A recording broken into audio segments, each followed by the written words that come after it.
ঘুমের মধ্যেই ঝলসে দম বন্ধ হয়ে মৃত্যু হয়েছে 7 জনের। ভোর 4:30 নাগাদ রিসেপশনে আগুন লাগে। ভয়াবহ অগ্নিকাণ্ডের ঘটনা তারাপীঠের হোটেলে। অগ্নিদগ্ধ অবস্থায় বেশ কয়েকজনকে উদ্ধার করা হয়েছে। তড়িঘড়ি তাদেরকে নিয়ে যাওয়া হয়েছে রামপুরহাট মেডিকেল কলেজ হাসপাতালে। সেখানে চিকিৎসা চলছে আহত অগ্নিদগ্ধ ব্যক্তিদের। শর্ট সার্কিট থেকেই আগুন বলে প্রাথমিকভাবে অনুমান করা হচ্ছে।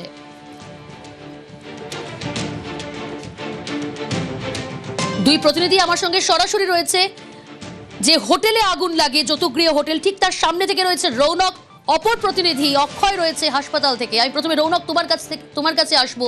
প্রথমেই জানতে চাইবো, তুমি যেখানে রয়েছো, এই যে হোটেলটা, এই হোটেল ঠিক কোন জায়গায় অবস্থিত? দেখো, একেবারেই তারাপীঠ পুলিশ স্টেশন যে আউটপোস্ট, তার পুলিশ স্টেশনের পাশেই এই হোটেল একেবারে অবস্থান করছে। এবং তোমায় জানিয়ে রাখবো, 5:20 নাগাদ দমকলের কাছে খবর আসে এবং যেইটাই পাশে তারাপীঠ ফায়ার স্টেশন, দ্রুত দমকল বাহিনী এখানে পৌঁছায়। কিন্তু দমকল সূত্রে খবর, রিসেপশনে আগুন লাগাতে সেই আগুন একতলা এবং দোতলা পর্যন্ত ছড়িয়ে পড়ে। এবং তোমায় জানাবো, যারা আবাসিক রয়েছে তাদের সাথে কথা বলে। দিদি, কখন কোন জায়গাটায় ছিলেন? আমরা 3 মঞ্জিলে ছিলাম, 3rd ফ্লোর বলে নাকি, ওখানেই ছিলাম আমরা। যখন আগুন লেগেছিল তখন কোন রকম ফায়ার অ্যালার্ম বা কোন রকম সাউন্ড শুনতে পেরেছিলেন? না, আমরা কোনো সাউন্ড শুনতে পাইনি। কিচ্ছু ছিল না? না, কিচ্ছু সাউন্ড শুনতে পাইনি। চিৎকার করছি তাও শুনতে পাচ্ছি না। কতটা আতঙ্ক হয়েছে? অনেক আতঙ্ক হয়েছে আমাদের, এখনো আতঙ্ক হয়ে আছে আমাদের, শুধু ভিতরটা কাঁপছে। আচ্ছা, 3 তলা থেকে নিচে নামতে পেরেছিলেন? দাঁড়িয়েছিলেন মানে বারান্দায় বালকনিতে দাঁড়িয়েছিলাম। পরে অনেক পরে উদ্ধার হলো। পরে অনেক মানে আধ ঘন্টা পর আমরা উদ্ধার হয়েছি। আচ্ছা, আর একটা বিষয় যে আপনি ওপর থেকে নিচে নামাতে চেষ্টা করেছেন, তখন কি পরিস্থিতি ছিল? পরিস্থিতি কি আমাদের মনে হয় যে আমরা মরে যাব, আমাদের এই পরিস্থিতি। পুরো ধোঁয়া ছিল? হ্যাঁ, পুরো ধোঁয়া কালো। এই তো গোটা দেখেন না, শারীরিক গোটা। রৌনক, তার কাছ থেকে জানতে চাও, এক্সিট গেট কিংবা এমার্জেন্সি গেট কোথায়, তারা কি জানতেন?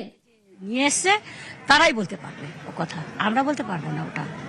হ্যাঁ, ও আমাদেরকে নিয়ে এসছে এখান থেকে। একেবারেই তোমাকে জানিয়ে রাখবো, তারা আদতে জানতেন না কোথায় এমার্জেন্সি গেট। এই যে সিঁড়িটা, এটা কিন্তু আপৎকালীন সিঁড়ি, তুমি দেখতে পাচ্ছ হোটেলের পেছন দিকে রয়েছে। কিন্তু আমরা যেটা জানতে পাচ্ছি, আবাসিকরা যেটা বলছেন যে প্রথমে কিন্তু এই সিঁড়ি বন্ধ ছিল, অর্থাৎ লক করা ছিল। দমকল কর্মীরা যারা ছিলেন, দমকল অফিসিয়ালসরা জানাচ্ছেন যে সেই সিঁড়ি তারা যখন আসে তখন খোলা দেখে। তাহলে এই যে আপৎকালীন সিঁড়ি, সেই সিঁড়ি ব্যবহারে কি কোনো রকম সমস্যা হয়েছিল, বা তারা আপৎকালীন সিঁড়ি ব্যবহার করে নিচে নামতে পারেনি? এই নিয়ে কিন্তু একটা প্রশ্ন সামনে আসছে। এবং এই প্রশ্ন তো সামনে আসছে রৌনক, যদি বন্ধ থাকে, কারা বন্ধ করলেন সেই এমার্জেন্সি গেটের সিঁড়ি? অর্থাৎ যে সিঁড়ি ছিল এমার্জেন্সি বেসিসে বের হওয়ার জন্য, সেটা বন্ধ ছিল। এবং যদি বন্ধ থাকে, কারা করলো? হোটেল কর্তৃপক্ষের তরফ থেকে কি প্রতিক্রিয়া আসছে রৌনক এখনো পর্যন্ত? দেখো, এখনো পর্যন্ত কিন্তু হোটেল কর্তৃপক্ষ যারা, তাদের কথায় যে তাদের অগ্নি নির্বাপক ব্যবস্থা যথাযথ ছিল এবং তাদের অগ্নি নির্বাপক ব্যবস্থা কাজ করেছে সেটাই জানা যাচ্ছে। কিন্তু ফায়ার এক্সিটের যে স্টেয়ার, সেটার যে জায়গা, সেটা বন্ধ ছিল। এই নিয়ে কিন্তু কোন রকম সেই প্রতিক্রিয়া এখনো পর্যন্ত আসেনি। পুলিশ ঘটনাস্থলে পৌঁছায়, আমরা এটা জানতে পারছি, পুলিশই কিন্তু সেই আপৎকালীন সিঁড়ির যে দরজা, সেই দরজা ভাঙে বা তালা ভাঙে। তারপরে কিন্তু সেখান থেকে একেবারে যে রেস্কিউ ওয়ার্ক, সেই রেস্কিউ ওয়ার্ক করা হয়। এবং যে তুমি গাছ দেখছো, এই হোটেলের পাশে গাছ, বেশ কয়েকজন কিন্তু এই গাছ বেয়ে নিচে নামার চেষ্টা করেছে। অর্থাৎ এই জায়গায় দাঁড়িয়ে একটা প্রশ্ন আসছে, এরকম একটি হোটেল, সেখানে আপৎকালীন রৌনক, আমি রিকোয়েস্ট করব, তুমি যদি সম্ভব হয় ছবিটা একটু দেখাও, যে ঠিক কোন জায়গায় হোটেলটা। ঘিঞ্জি এলাকা, কিন্তু রাস্তাটা কতটা সরু, যেখানে দমকল পৌঁছতে যথেষ্ট বাধার মুখে পড়তে হয়েছে ঘিঞ্জি এলাকা বলে।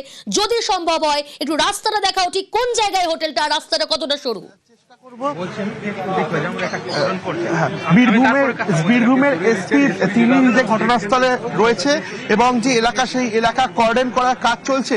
বীরভূমের এসপি যিনি বিদিত রাজ বুঞ্জেস, তিনি নিজে ঘটনাস্থলে এসেছে। এবং যে রাস্তাটা, এই রাস্তায় কিন্তু বড় যে হাইড্রোলিক ল্যাডার, অর্থাৎ বড় যে হাইড্রোলিক ল্যাডার ইঞ্জিন, সেই ইঞ্জিন ঢুকতে অত্যন্ত বেগ পেতে হবে। অর্থাৎ এই রাস্তায় কিন্তু বড় যে দমকলের হাইড্রোলিক ল্যাডার ইঞ্জিন, সেগুলি ঢোকা সম্ভব নয়। সেই জায়গায় দাঁড়িয়ে তাহলে কি আগে থেকে হোটেল করার সময় কোনো প্রপার প্ল্যানিং ছিল না? এই নিয়েও প্রশ্ন আসছে। কারণ যেভাবে এই ভয়াবহ দুর্ঘটনা ঘটেছে, তোমায় দেখাবো ছবিটা, তুমি যদি দেখো যে রিসেপশন, সেই রিসেপশনে প্রথমে আগুন লাগে এবং রিসেপশনের কি ভয়াবহ চিত্র। এই প্রথমে সূত্রপাত হয়, আগুন লাগে রিসেপশনে এবং সেখানে বেশ কিছু নথিপত্র এবং ওয়্যারিংস থাকা, অর্থাৎ তার থাকার ফলে আগুন দ্রুত ছড়িয়ে পড়ে, তা একতলায় এবং দোতলায় উঠে যায়। এবং যারা নিচে রিসেপশনে ছিলেন, রিসেপশনের আশেপাশে যে কটা কটি রুম রয়েছে, যারা ছিলেন তারা সবচেয়ে বেশি ক্ষতিগ্রস্ত। পুলিশ সূত্রে খবর 11 জনকে ইতিমধ্যে হাসপাতালে ভর্তি করা হয়েছে, যার মধ্যে মৃত্যু হয়েছে 7 জনের এবং আরো 4 জন তারা কিন্তু আশঙ্কাজনক অবস্থায় রয়েছে। এই জায়গায় দাঁড়িয়ে প্রশ্ন আসছে যে একটি হোটেল থাকলেও তার ফায়ার ইমার্জেন্সি এক্সিট কেন বন্ধ থাকবে, এবং তার থেকেও বড় প্রশ্ন যে যদি ফায়ারের যথাযথ ব্যবস্থা থাকে তাহলে স্প্রিন্টার কাজ করেনি কেন, বা যারা আবাসিক তারা বলছেন তারা কোনো রকম ভাবে ফায়ার অ্যালার্ম পায়নি। যে কোনো জায়গায় যদি ফায়ার সিস্টেম থাকে, আমরা কি জানি কোনো রকম ধোঁয়াও যদি হোটেল বা কোনো জায়গায় ছড়িয়ে পড়ে তাহলে কিন্তু ফায়ার অ্যালার্ম বেজে ওঠে। সেই ফায়ার অ্যালার্ম বাজেনি, আবাসিকরা নিজেরাই জানালেন। অর্থাৎ তারা যদি ফায়ার অ্যালার্ম বাজতো তারা সচেতন হয়ে যেত, বেরোনোর চেষ্টা করতো, কিন্তু রাত ঘুমে একেবারে ঘুমের ঘরে হঠাৎই উঠে দেখছে পুরো গোটা হোটেল জুড়ে ধোঁয়ায় ভরে গেছে। এই ধোঁয়ার কারণে কিন্তু দমকল কর্মীদেরও অত্যন্ত বেগ পেতে হয়েছে এই আগুন নিয়ন্ত্রণে আনতে, এবং যে নিচের তলা অর্থাৎ যেখানে আগুনের মূল সূত্রপাত সেই জায়গার কিন্তু একেবারে ভয়াবহ চিত্র ইতিমধ্যে ঘটনাস্থলে বীরভূম জেলা পুলিশের যিনি সুপারিনটেন্ডেন্ট বিদিত রাজ ফুন্দেশ তিনি ঘটনাস্থলে এসেছে। পুলিশ খতিয়ে দেখছে যে আদেও বন্ধ ছিল কিনা স্টেয়ার কেস, বা সব থেকে বড় প্রশ্ন যে শুধুই কি এই এক্সটিংগুইশার বা কোন রকম ফায়ার সিস্টেম ছিল, পাশাপাশি কোনো ফায়ার অ্যালার্ম বা স্প্রিন্টার ছিল না। একাধিক প্রশ্ন কিন্তু এই হোটেলকে কেন্দ্র করে সামনে আসছে, কারণ যেভাবে আগুন লাগে ভোর রাতে আবাসিকরা যেটা জানাচ্ছে যে কোনো রকম ভাবে তারা ফায়ার অ্যালার্ম শুনতে পাননি কানে, যদি শুনতে পেত তাহলে কিন্তু আগে থেকে সচেতন হয়ে যেত। সেই জায়গায় দাঁড়িয়ে ফায়ার অ্যালার্ম কি তাহলে হোটেলে ছিল না, বা থাকলেও সেটা কি যথাযথ কাজ করেনি, একাধিক প্রশ্ন সামনে আসছে। এবং এই ঘটনা যেটা তোমরা জানিয়ে রাখবে, এখনো পর্যন্ত 7 জনের মৃত্যু হয়েছে, মোট 11 জনকে এখান থেকে সংজ্ঞাহীন অবস্থায় হাসপাতালে ভর্তি করা হয়েছে, আর বাদবাকি যারা রয়েছেন তারা তুমি কিছুক্ষণ আগেই দেখাচ্ছিলে সেখানে উদ্ধার কাজ চলছে, আগুন সম্পূর্ণ নিয়ন্ত্রণে এসছে কিন্তু উদ্ধার কাজ চলছে, এখনো কি চলছে উদ্ধার কাজ? না, তোমাকে জানিয়ে রাখবো 1 ঘন্টা হয়ে গেছে, উদ্ধার কাজ ইতিমধ্যে সম্পন্ন। এরপরে তদন্তের বিষয়, অর্থাৎ কিভাবে আগুন লাগলো, কি কি গাফিলতি ছিল, একাধিক বিষয় দেখার জন্য কিন্তু এখানে যে কর্ডন করে দেওয়া হয়েছে গোটা প্লেস অফ অ্যাকুরেন্স, এবং যেখানে দেখাবো বীরভূম জেলা পুলিশের এসপি তিনি ঘটনাস্থলে রয়েছে, এছাড়া অ্যাডিশনাল এসপি উচ্চপদস্থ যারা আধিকারিক তারা ঘটনাস্থলে রয়েছে। অর্থাৎ কিভাবে আগুন লাগলো, কেন এই আগুন ছড়িয়ে পড়লো, বা সব থেকে বড় প্রশ্ন এই হোটেলে কি কি গাফিলতি ছিল, এইগুলো কিন্তু দেখার জন্যই আর কিছুক্ষণের মধ্যেই ঘটনাস্থলে দমকলের যারা হায়ার অফিসিয়ালস তারা এখানে এসে পৌঁছাবেন। পুলিশের তরফ থেকে তদন্তের যে বিষয় সেই বিষয় খতিয়ে দেখা হচ্ছে যে কোনোভাবে কোনো গাফিলতি ছিল কিনা, বা আগুন লাগার পরেও হোটেল কর্তৃপক্ষের তরফ থেকে কোনো রকম গাফিলতির অভিযোগ সামনে আসছে কিনা। এই ধরনের অভিযোগকে কেন্দ্র করেই কিন্তু গোটা বিষয়টি খতিয়ে দেখা হচ্ছে পুলিশের তরফ থেকে। এবং যেহেতু নজর রাখো রৌনক, তোমার কাছে ফিরছি আবার। তারাপীঠে আগুনে ঝলসে মৃত্যুর দায় কার, সব থেকে বড় প্রশ্ন। এতগুলো প্রাণ চলে গেল, 7 জনের মৃত্যু হয়েছে এখনো পর্যন্ত, আদৌ ছিল পর্যাপ্ত অগ্নি নির্বাপন ব্যবস্থা? এই প্রশ্ন কিন্তু উঠতে শুরু করেছে। ইতিমধ্যেই পুলিশ তদন্ত শুরু করেছে, আগুন পুরোপুরি নিয়ন্ত্রণে এসেছে, এবং আপনাদের জানিয়ে রাখবো উদ্ধার কাজ প্রায় 1 ঘন্টা আগে শেষ হয়েছে। এই মুহূর্তে সেখানে বীরভূমের এসপি তিনি পৌঁছেছেন ঘটনাস্থলে, সমস্ত বিষয় খতিয়ে দেখছেন তারা, তদন্ত শুরু করেছে পুলিশ। অপরদিকে হাসপাতাল থেকে রয়েছে আর এক প্রতিনিধি অক্ষয়, যারা আহত, যারা জখম হয়েছেন তাদের শারীরিক অবস্থা কেমন রয়েছে, হাসপাতাল সূত্রে কি খবর পাচ্ছ তুমি?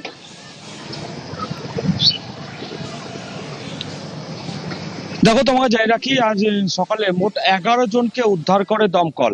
11 জনের মধ্যে 7 জনের মৃত্যু হয়েছে এবং 4 জন প্রথমে জখম হয়েছিল, তাদেরকে রামপুরহাট মেডিকেল কলেজ হাসপাতালে ভর্তি করা হয়েছিল।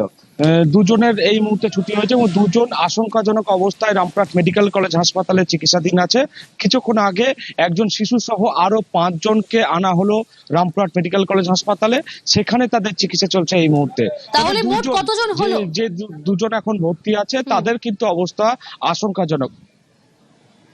দেখো, মোট এখনো পর্যন্ত এই ঘটনায় মোট 16 জনের মধ্যে 7 জনের মৃত্যু এবং 2 জনের অবস্থা আশঙ্কাজনক, এবং এখন 5 জন কিছুক্ষণ আগে ঢুকলো এবং তাদের চিকিৎসা শুরু হয়েছে রামপুরহাট মেডিকেল কলেজ হাসপাতালে। সঙ্গে থাকো অক্ষয়।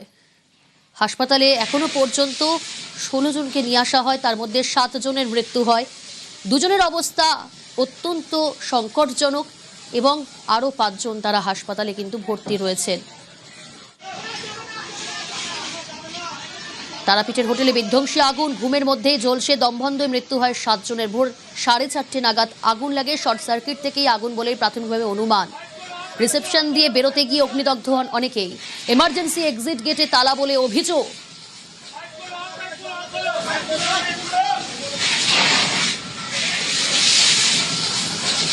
শ্রাবণের সোমবার তারাপীঠে পুণ্যার্থীদের ভিড়, তার মধ্যে যতুগৃহ হোটেল বিদেশিনী। হোটেলের সামনে ঘিঞ্জি রাস্তা, ছবি দেখাচ্ছিলাম আপনাদের। আতঙ্কে হুড়োহুড়ি পড়ে যায়। আগুনের উৎসস্থলে পৌঁছতে হিমশিম খেতে হয় দমকল কর্মীদের। লেলিহান শিখা কালো ধোঁয়ার মধ্যেই মরণপণ লড়াই। আগুন দ্রুত ছড়িয়ে পড়ে। একতলায় আগুন লাগে এবং সেই আগুন দ্রুত 4 তলা পর্যন্ত ছড়িয়ে পড়ে। দীর্ঘক্ষণের চেষ্টায় আগুন নিয়ন্ত্রণে আসে। ঘিঞ্জি এলাকা হওয়ায় দমকল কর্মীদের পৌঁছতে কাজে যথেষ্ট বাধা মুখে পড়তে হয়।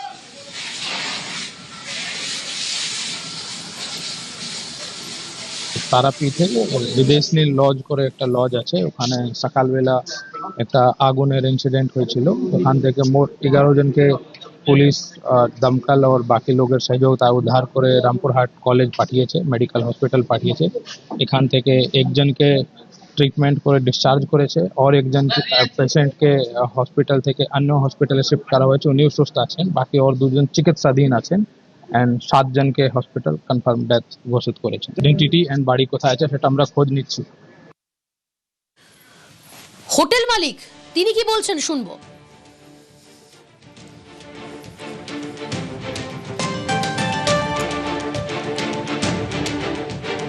ভোরের দিকে ওই 4:30 নাগাদ এসি যে এনসিপি গুলো সেগুলো হঠাৎ করে বাস্ট করার সঙ্গে সঙ্গে নাইট গার্ড উঠে যেয়ে সঙ্গে সঙ্গে দেখে ওখানে আগুন জ্বলতে শুরু করে। আমাদের যে ফায়ারের কানেকশনগুলো আছে জলের, সেগুলো খুলে দেয়, কিন্তু ততক্ষণে অফিস ডেকোরেশনের জন্য যে ফাইবারের ডেকোরেশন ছিল সেই মধ্যে আগুন ধরে যায়। এবার ফাইবার উঠতে শুরু করে, আগুন আয়ত্তে আসে, কিন্তু তার যে ধোঁয়া, সেই ধোঁয়া একবার 5 তলা পর্যন্ত যেতে শুরু করে এবং তার ধোঁয়ার জন্য যারা আগুন আতঙ্কে মানে বেরোতে শুরু করার পর তারা ধোঁয়ার মধ্যে পড়ে যায়। ধোঁয়ার মধ্যে পড়ে অনেকে আতঙ্কিত হয়ে যায়।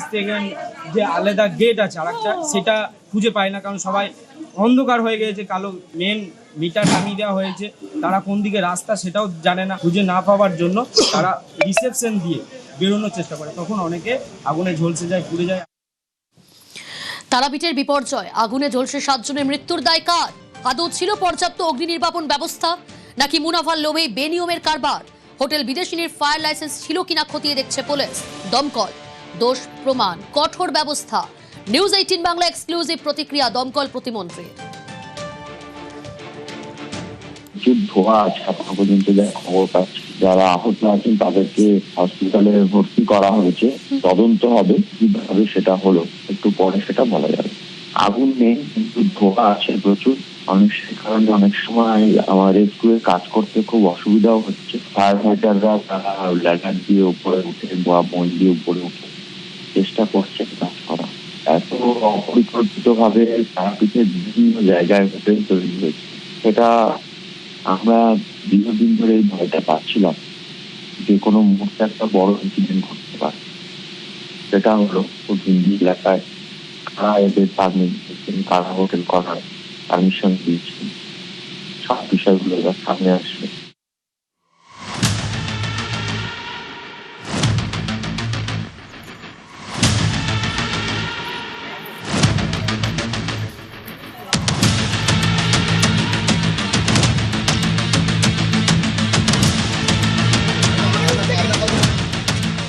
সবার জন্য আয়ুষ্মান ভারত, বাংলায় আয়ুষ্মান ভারতের আনুষ্ঠানিক সূচনা করলেন মুখ্যমন্ত্রী। গতকাল রাজ্যে আয়ুষ্মান দিবস পালন।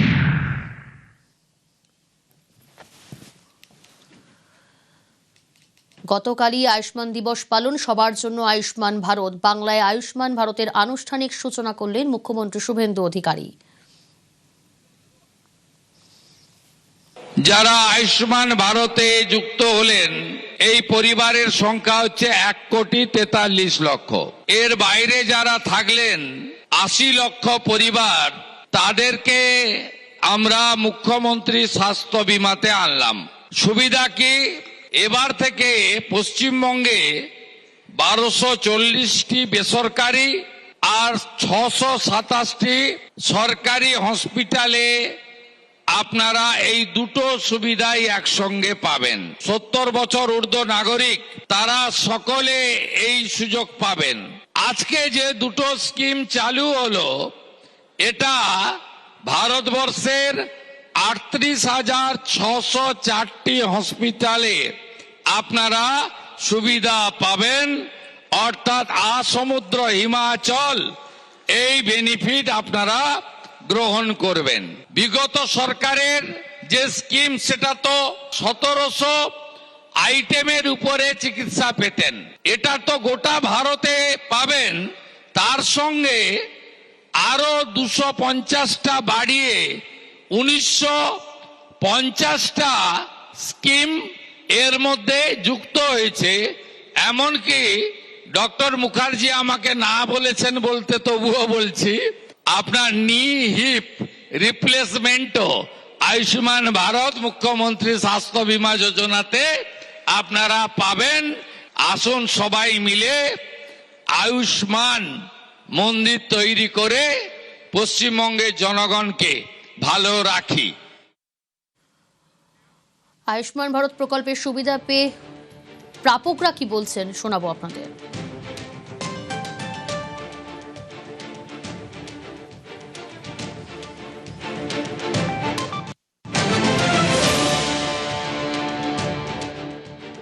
খুব ভালো লাগছে, জীবনে কোনোদিন এমনি আমরা পাইওনি, এই জীবনে প্রথমবার।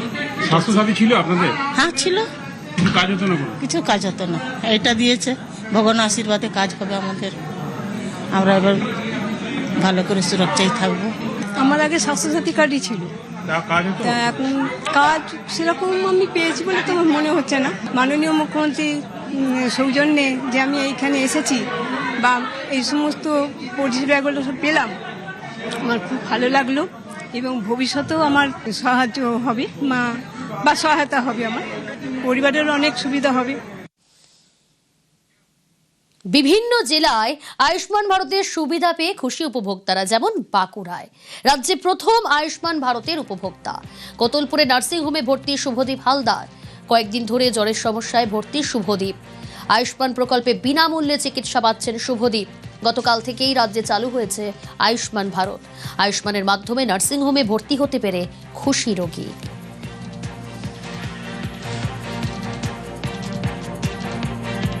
কয়েকদিন ধরে জ্বর ছিল, আজকে সকালে আমি মেডিকেয়ার জেনারেল হসপিটালে আসি, আমার বাড়ি লোকালি। আমি আধার কার্ড নিয়ে প্রথমে এসেছিলাম, আমার কাছে কিছুই থাকেনি।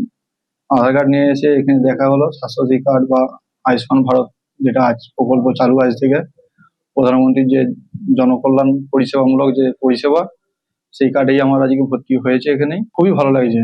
আমি অনেক ধন্যবাদ জানাতে চাই আমাদের মাননীয় মুখ্যমন্ত্রী শুভেন্দু অধিকারী মহাশয়কে, তার সঙ্গে আমাদের স্বাস্থ্যমন্ত্রীকে অনেক ধন্যবাদ জানাতে চাই। খুবই উপকার হবে। জনগণনায় সেলফ এনুমারেশন প্রথম বাংলা, দেশের সব থেকে বেশি সেলফ এনুমারেশন বাংলায়, জানালো রাজ্যের স্বরাষ্ট্র দফতর। 1 আগস্ট জনগণনার কাজ শুরু হয়। 15 আগস্ট পর্যন্ত রাজ্যের রেকর্ড সেলফ এনুমারেশন। রাজ্যে 53,13,589 জনের সেলফ এনুমারেশন। মালদা উত্তর 24 পরগনায় সব থেকে বেশি। সেলফ এনুমেরেশন আমরা ভারতবর্ষের মধ্যে এখন ফার্স্ট হয়েছি সোফার। আমাদের রাজ্যে সবচেয়ে বেশি করেছে 53,13,589 জন।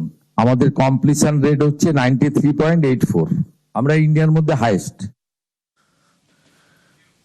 ডিসেম্বরে রাজ্য জুড়ে গীতা জয়ন্তী পালন।